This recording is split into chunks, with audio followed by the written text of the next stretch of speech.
Auburn is killing it in the portal, and there's more big names that could be coming.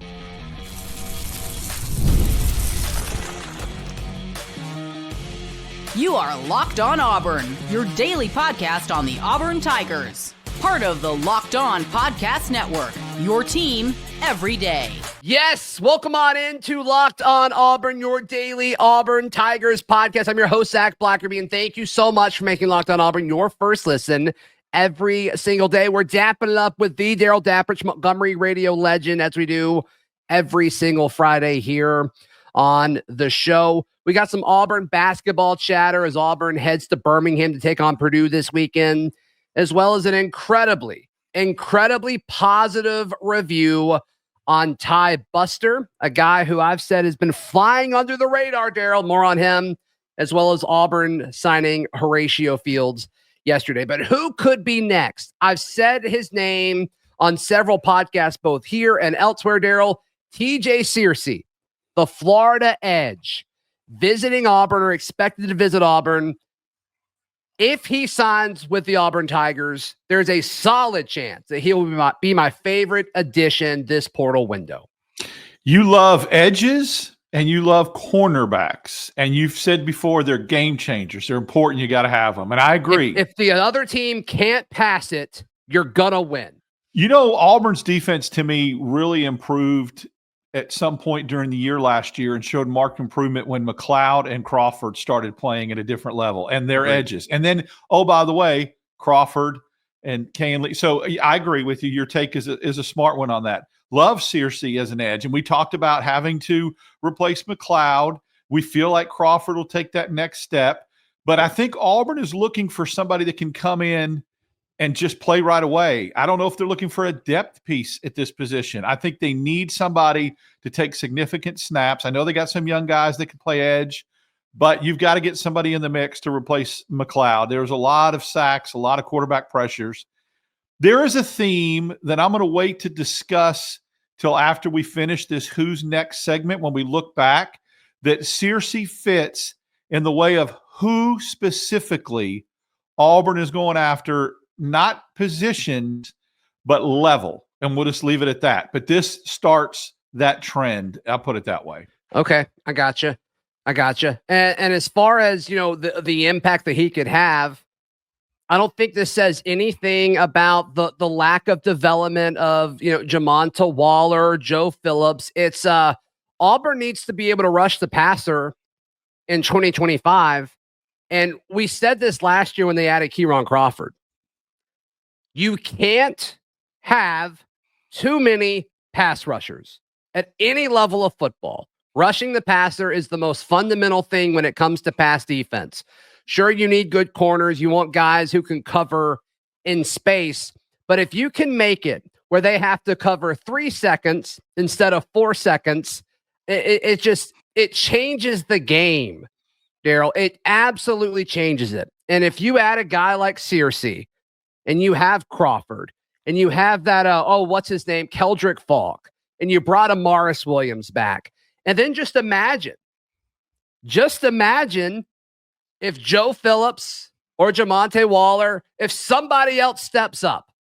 Oh my goodness. I think an addition like Searcy would be, I think it changes what the defense's upside could potentially be in 2025.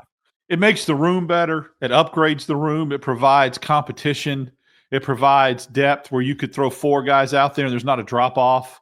Yeah. Your point about rushing the passer is absolutely true. Any good defense in the history of good defenses, when you look and say, whether it's in the NFL or college, and say this is an elite defense, they all can rush the passer, whether it's in the 4-3 or the 3-4, whatever. Yes. And it's because sacks are game changers, but so are quarterback hurries where they make decisions that lead to interceptions or, you know, flip the field, that kind of thing. Again, field position, all that stuff matters. And you can't get any of that. It starts with rushing the passer, period. Mm-hmm. And so if you have a quarterback, Zach, that can sit back there and doesn't have pressure, can look downfield, check his progressions, you get eaten alive. I don't care how good your corners are. I don't care who they are. They will find an open receiver. And Auburn's defense again, and their defensive backfield played better when Auburn started rushing the passer. And that's and not every a defensive coincidence. backfield will. Every single one. And you mentioned adding a guy like Searcy makes the room better. Of course, 100% agree. It makes the entire defense better because when you can rush the passer, it makes life easier for your linebackers, makes life easier for your safeties, your corners, makes life easier for your defensive coordinator, makes life easier for your offense because you know you've got the support on the other side of the ball. It changes everything. And is Searcy, an elite day one guy? Like, oh my goodness, I don't know, but he contributes to a room in a way that dramatically raises the ceiling of Auburn's defense next year. So we'll see. We'll see, but I think Auburn feels like they're in a good spot for Searcy, the edge from Florida. Other name that I think is super intriguing is Maryland tight end. I'm going to emphasize Maryland because I think that's an important part of this conversation. Preston Howard. There's been the question of, okay, what kind of tight end does Auburn pursue in the portal? It seemed like they were super aggressive early on, then they backed off.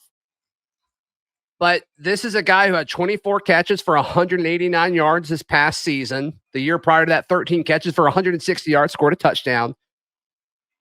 I think this guy would make sense. And there's reports that he's expected to visit. Would not be shocked if Preston Howard ended up as an Auburn Tiger. You asked the question, what kind of tight end does Auburn need? The answer is yes. It's both. Fair. I said this to you last week. You've got to have that blocking tight end that you can bring in a heavy package on the inside the 5. That's a good pass blocker. You've got Brandon Frazier coming back. You've got Rico Walker coming back. I think you need 2 more. I think you need that prototypical blocking tight end, and then you need a guy that can catch. 24 catches to me seems pretty good for a tight end in Auburn's offense. I don't know how many catches Fairweather had last year, but 24 catches seems like a nice number for a second-year player. I don't know if you can get that number into the 35-40 range, you're really improving that room. But look, yards per catch is good. Looks like he can – I like his size. My goodness, he's got nice size for a tight end. I think 6'4", 235. Don't know what his speed measurables are, but this would be your pass catching dude. I think some context here with Preston Howard, he was 1, 2, 3, 4, 5, the 6th receiver in Maryland's offense. Their tight end, Dylan Wade, had 29 catches. He was 3rd in yardage when you talk about Maryland's production last year. So he was the number 2 tight end in their system. I don't know exactly how that translates, but this is a guy who was able to find production by not being the guy. And that's probably the same type of role that he would have if he were to come to Auburn. Is that does that really matter? I don't know. But it is interesting that Rico Walker, former Auburn tight end, used to be at Maryland. So does that relationship potentially help Auburn? I don't know. I don't think it can hurt. Guess when you need a pass-catching tight end to be your first or second leading receiver, what scenario do you absolutely have to have that happen? Little quiz here, a little quizzy quiz. I mean, I would guess in short yardage situation you like it, or if there's a situation where your receivers are getting a lot of the attention. Or when your receiving room isn't all that great and you have to have somebody pick up the slack that can catch the football, and sometimes it's the tight end. So we saw with Rivaldo's first year here. Sure. And we've seen it. I mean, I don't know how good Georgia's room was a couple years ago, but Bowers we've seen that before in collegiate tight ends. I know Iowa was sending one into the league every year in the first round because their receivers sucked. I'm just being honest. They were terrible. Auburn doesn't have that problem. Not next year. I also think eating cornbread, it makes every tight end better. I think that's scientific. Absolutely, and they just eat cornbread more in Iowa than they do here. They do. And cornbread's great. Cornbread with chili? No, dude. No. I'm just not a cornbread dude. I'm sorry. Not a cornbread dude. I'm not. I like Fritos with chili, but you put them on the chili and a little sour cream and shredded cheese. Not a cornbread guy. I've never had it with Fritos, but that sounds good. It's really good. You need to try that. So we'll swap. I don't know, regional food, right? Like cornbread, and then you try the Fritos. I'll try the cornbread. We'll swap that. All right. Great. But getting back to the tight end, if you've got a guy that just needs to be your fifth best pass catcher and needs to get it done in the red zone when he's isolated on a smaller linebacker or something like that, this fits the bill. I think you don't need him to be the dude. You don't need him to catch 50, 60 balls and have 8 touchdowns. You've got studs at the receiver position. So I think it's a good fit. Yeah, and it makes sense timing-wise. So you get Frazier coming back, who will be your super senior. Preston Howard in this situation, assuming he were to come here, he would be a true junior. Right. Rico would be a junior. And then you'd have these freshmen coming in. So not ideal, but it makes sense. Yeah. Probably could use Hollis one more. And Ryan. Like I said, you could use one more to probably need a blocking one. The blocking tight end and the heavy package. And I've heard the Frazier's name really good at Cody Hardy from Elon. Yes. Not the Twitter guy, the school, Elon. So that's certainly a name to keep up with. So there you go. Those are some guys who could be next. So we'll see. We'll see what that means. Auburn signed a really good receiver yesterday. Yep. Horatio Fields. There's a lot to be excited about. And let's jump into what some of those things are in just a moment, right here on Locked On Auburn. Today's show is brought to you by our friends at Rocket Money. Did Rocket Money help you find any subscriptions you forgot about or were paying for twice? All of us. We're all wasting money like crazy. We're not canceling some of these subscriptions. It's insane. It's insane. Rocket Money is a personal finance app that helps you find and cancel your unwanted subscriptions, monitor your spending, and helps lower your bills so you can grow your savings. It brings everything together in one place, whether it's subscriptions, your spending habits, or even the goals you want to hit this year. Rocket Money has over 5 million users. That's insane. And it saved a total of $500 million in canceled subscriptions, saving members up to $740 a year when using the app's premium features. It's insane. Cancel your unwanted subscriptions and reach your financial goals faster with Rocket Money. Go to rocketmoney.com/lockedon today. That's rocketmoney.com/lockedon today. Today's show is also brought to you by our friends at Game Time. Darrell, I want you to just shoot from the hip right here. Tell me a time where you've just been blown away by how easy Game Time is to use. Just recently. Okay. Yeah. Found out that the United States men's soccer team was playing where my son lives. We all like to watch the U.S. We're patriotic. Pulled it up just to see if I could get an upper level seat. There was a lightning. You just wanted in the just stadium. wanted in there. Just wanted to feel that, there was a lightning deal on the lower level. Yeah. The lower level that you normally would pay for an upper level seat. Insane. And I mean, I was shocked. It was about half of what I thought I was going to pay. I did. You sent me a picture of it. You told me what you paid. I'm like, there's no way. Yeah. Not a huge soccer guy, but I respect it. And it's like, if you had told me that, I'd be there in a heartbeat for the price that you told me. You're pretty close. And what do I do when I buy something from Game Time? What do I keep usually, Zach? What is it called? What do the kids say when you keep something for proof? I keep receipts, don't I?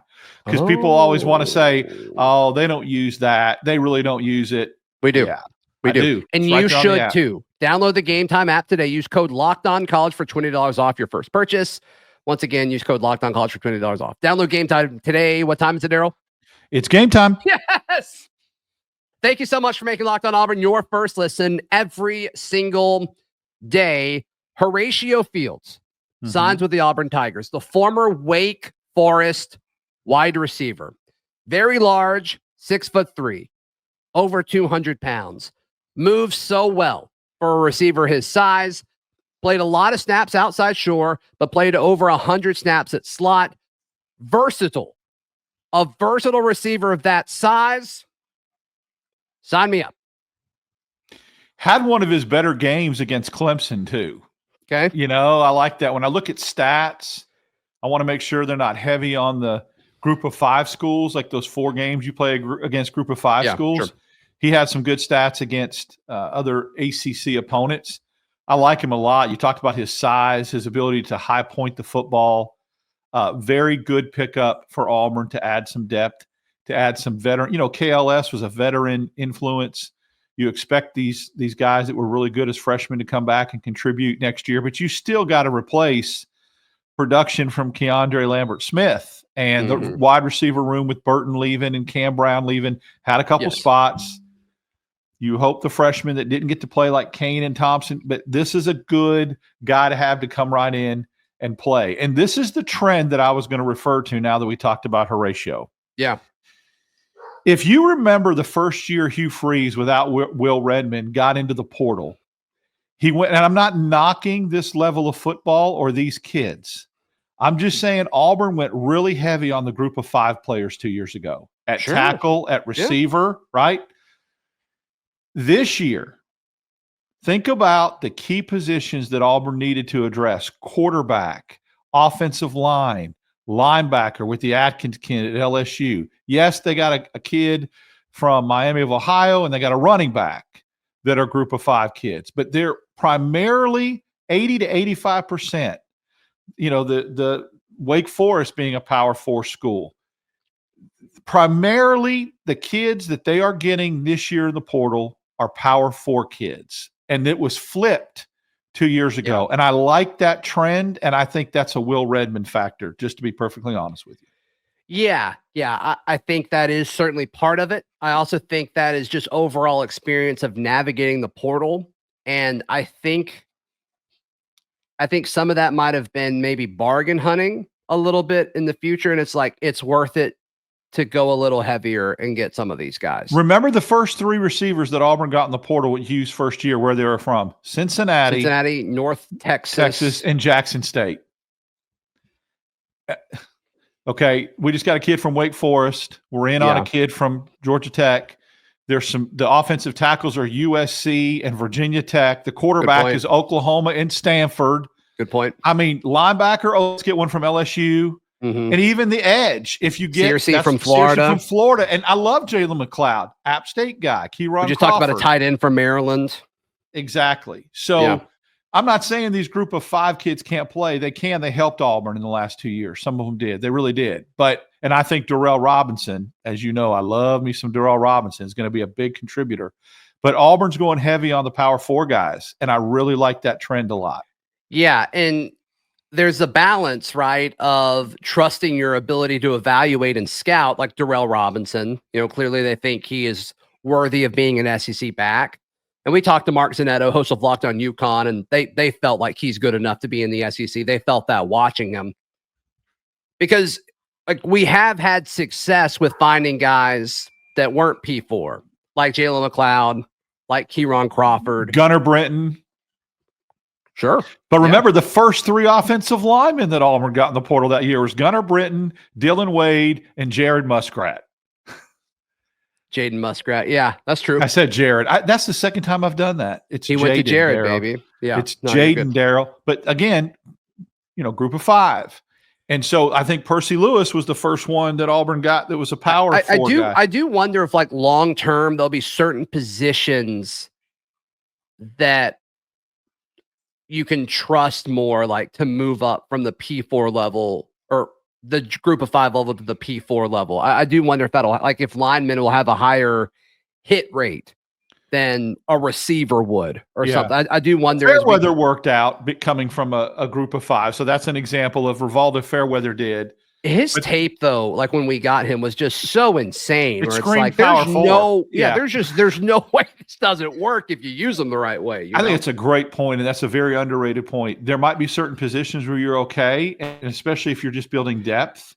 But I think if you're looking for an immediate impact, plug and play, I think Auburn has switched gears a little bit and is dialing up the Power 4, and that's great. I mean, like, let's just say Auburn needs to get another quarterback in the quarterback room. Nothing wrong with going to the group of 5 at this point. You're looking for QB4, right? So to go do that. If you're looking for depth in they knew that they had their 2 starting corners. So they get Rayon, from Miami of Ohio, and he's a guy that's going to come in and play snaps, but they didn't need to get him to start right away. Mm-hmm. I like the trend. I mean, if he's your 4th corner, like we take that. Amen.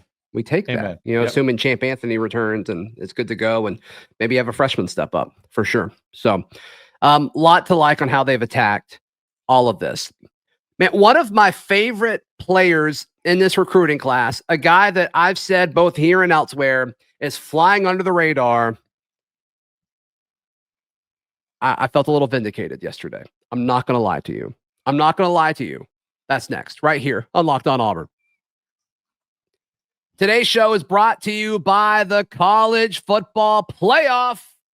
It's that time of year. The College Football Playoff is back, and with a newly expanded 12-team format, it's guaranteed to be bigger and better than ever, bringing you all the hard-hitting and high-flying action that you love. TNT Sports' coverage of the College Football Playoff begins on Saturday, starting with the College Football Playoff kickoff show presented by AT&T at 11 a.m. Eastern, leading into our first matchup, SMU versus Penn State at noon, and then Clemson looking to upset Texas at 4 p.m. Eastern. Don't miss a moment of the action.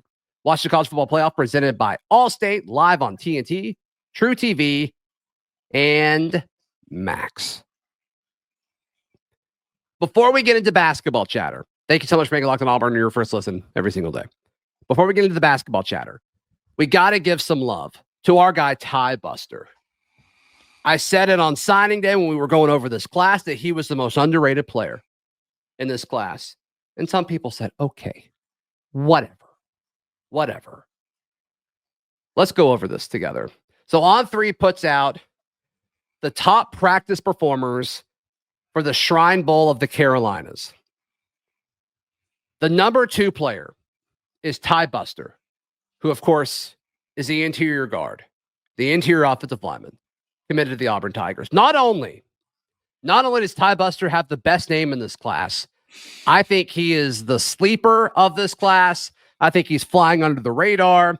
And when you look at the future of Auburn's guard position, Tai Buster will be a part of it.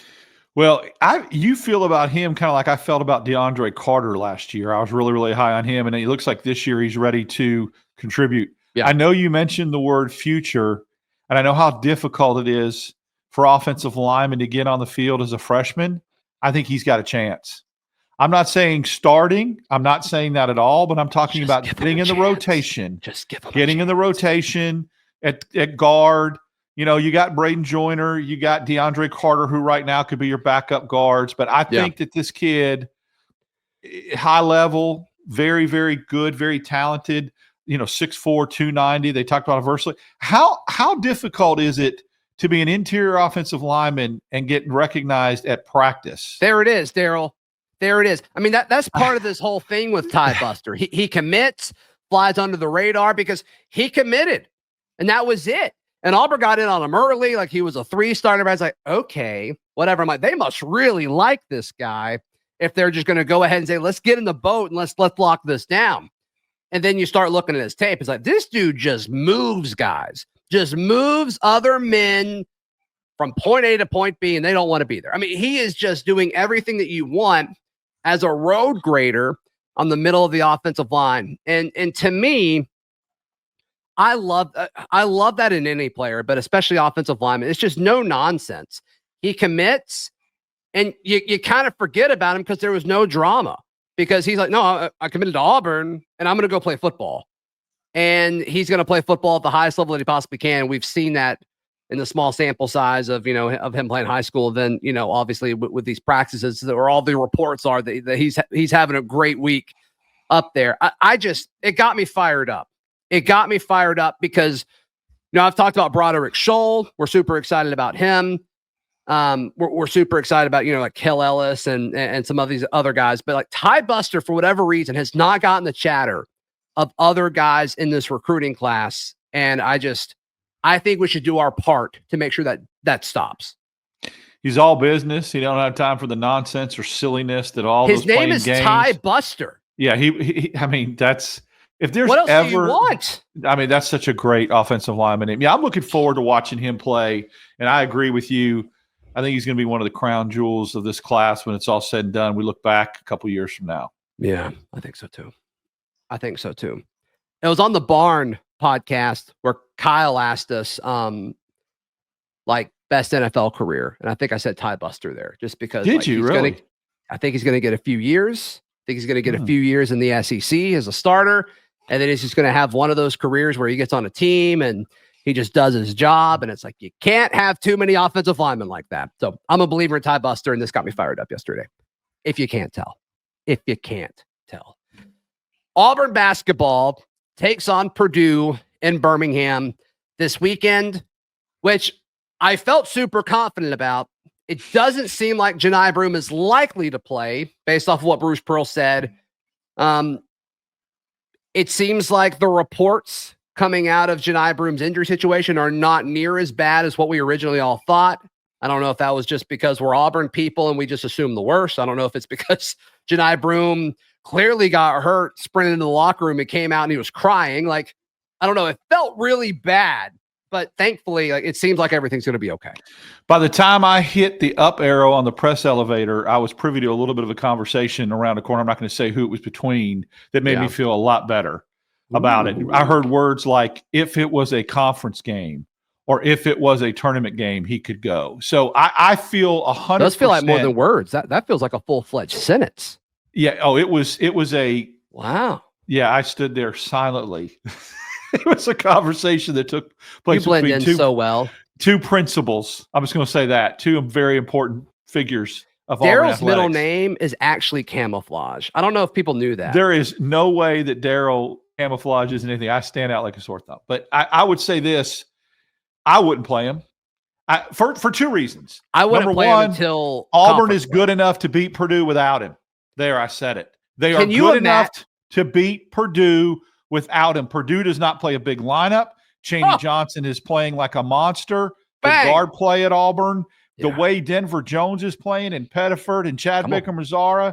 And if you add, Chaney Johnson playing at that level, get Ja'Kai Howard off the bench. If Dylan Cardwell can stay out of foul trouble, I'm telling you, this team the whole roster right now is good enough to beat Purdue without him. And even if they weren't, so what? Everybody in America that looks at things like Ken Pom and net will know if Auburn loses to Purdue, why they lost. I'm just saying, not that Purdue couldn't have beat them with Janai Broom, but there's an inherent excuse factor that I don't think Auburn's going to need. I think Auburn is going to win that game Saturday. So don't play them. And then obviously you don't play them against Monmouth.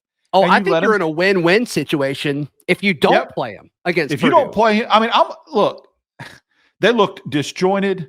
They looked confused. They looked distracted in the first half. And it was very, very obvious why. They kept looking at the tunnel. They kept looking at the tunnel to see if where's our guy? Once they went into the locker room at halftime and got closure on what was going to happen in the second half, you saw a completely different team. This team will know exactly what they need to do and who needs to do it when they take the floor Saturday. Yeah. I'm telling you, it would not shock me with the way they're playing all in the depth. They beat Georgia State, a Sun Belt team, by 41 without the best player in college basketball. Yeah, the line was 39.5 according to our friends at FanDuel. And that already seems crazy. Like, just to pick that you're going to beat a team by 40. I mean, there's just so many factors that could really stop that. And you covered without the best player in college basketball. And you're only up 10 at halftime. That's insane. You weren't even up 22 at halftime. Deal. Right.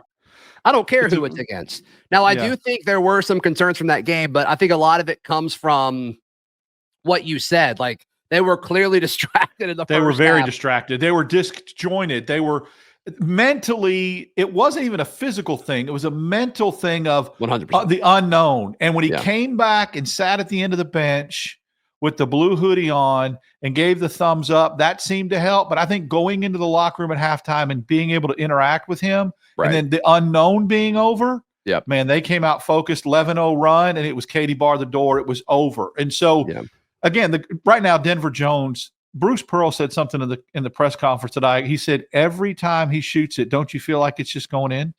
Right now, yeah. And that's what he said. I mean, so I like the guard play. Just Cardwell, Dylan has got to stay out of foul trouble. And if he does that, Chaney plays like he's capable of playing. Even, Jaheim Hudson came off the bench and gave some. Auburn can win this basketball game, especially being in Birmingham. Mm-hmm. Telling you, I like it. And even if they just squeak it out, then you play Monmouth, which I keep wanting to say woolly Monmouth, and that's Mammoth, but you play Monmouth. Okay.